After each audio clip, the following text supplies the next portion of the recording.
एक दंपति के 2 बच्चे थे। एक 8 साल का और दूसरा 10 साल का, जो काफ़ी शरारती थे। वे हमेशा कोई न कोई शरारत करते और मुसीबत में पड़ जाते। उनकी माँ उनकी शरारतों से बहुत परेशान थी। अगर उनके आसपास की किसी भी तरह की कोई शरारत या गड़बड़ होती तो उनके माता पिता को लगता कि ये सब उनके बच्चे ही दोनों किए हैं।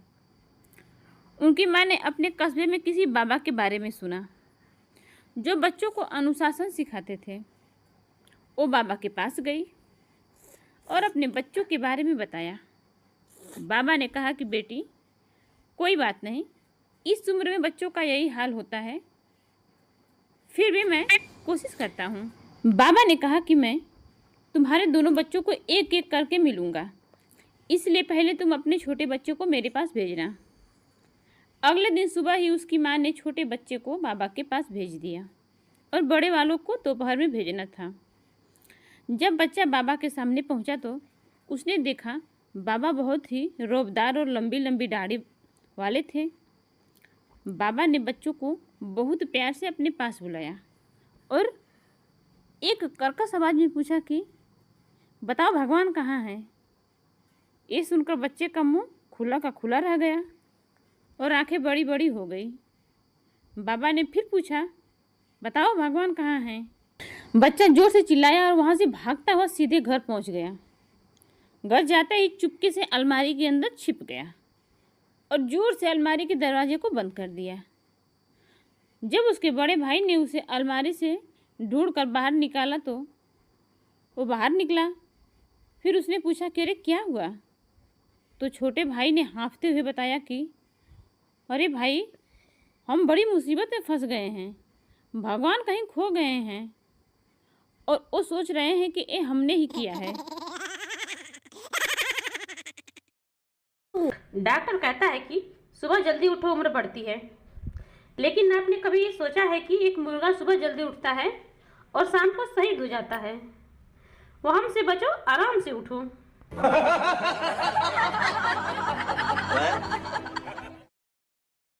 शिक्षक छात्र से, इस वाक्य में खाली स्थान भरना है, तो चलो भरो।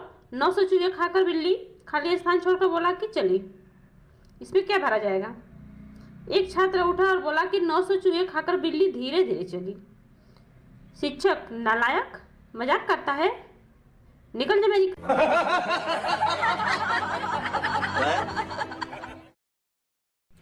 राकेश, अरे दिनेश, तुम इतने उदास किस कारण से हो, कोई समस्या है क्या।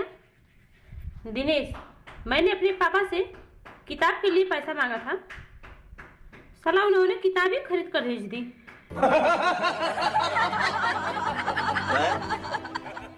बेटा मम्मी से, मम्मी पापा तो बिल्कुल गंजे हैं, क्यों।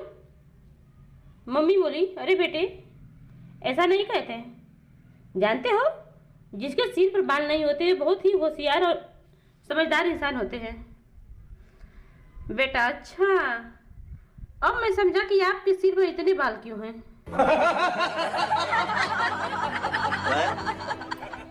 एक बार एक आदमी अपनी पत्नी के साथ दांत वाले डॉक्टर के क्लिनिक में जाता है और कहता है कि डॉक्टर, मैं बहुत जल्दी में हूँ, सच कहूँ तो बाहर गाड़ी में मेरे 2 दोस्त बैठकर गोल्फ खेलने के लिए जाने के लिए मेरी राह देख रहे हैं, इसलिए ऐसा करो कि बिना बेहोश किए दर्द दे रहे दांत को निकाल दो।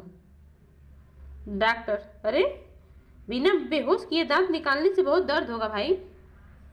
आदमी, कोई बात नहीं डॉक्टर साहब, हमें 10 बजे गोल्फ क्लब पहुंचना है, इसलिए बेहोशी का असर होने तक रुकने का वक्त मेरे पास नहीं है। डॉक्टर ने कुछ सोचा और सोचकर बोला, ठीक है, आओ बताओ कौन सा दांत निकालना है। डॉक्टर की बात सुनकर वह आदमी अपनी पत्नी की तरफ पलटा और बोला, जानू, मुंह खोलो और डॉक्टर साहब को बताओ कौन सा दांत निकालना है।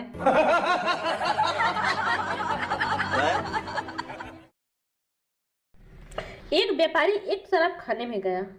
वह बार में बैठा और उसने एक डबल स्कॉच का पैक मंगवाया। पैक पीने के बाद उसने अपने कमीज की जेब को देखा और उसने डबल स्कॉच का एक और पैक बनवाया। उसने इसे पीने के बाद फिर अपनी जेब की तरफ देखा और एक और डबल स्कॉच का ऑर्डर किया। ये देखकर बार वाला परेशान होकर पूछ लिया कि अरे दोस्त, मैं तुम्हें पूरी रात शराब पिलाऊंगा, पर तुम मुझे बस इतना बता दो कि जब तुम ड्रिंक मांग रहे हो उससे पहले अपनी जेब में क्या देख रहे हो। तो उस शराबी ने कहा कि मैं अपनी पत्नी की फोटो देख रहा हूँ, जब वो मुझे अच्छी दिखने लगेगी तब मैं समझूंगा कि मैं घर जाने के लायक हो गया हूँ।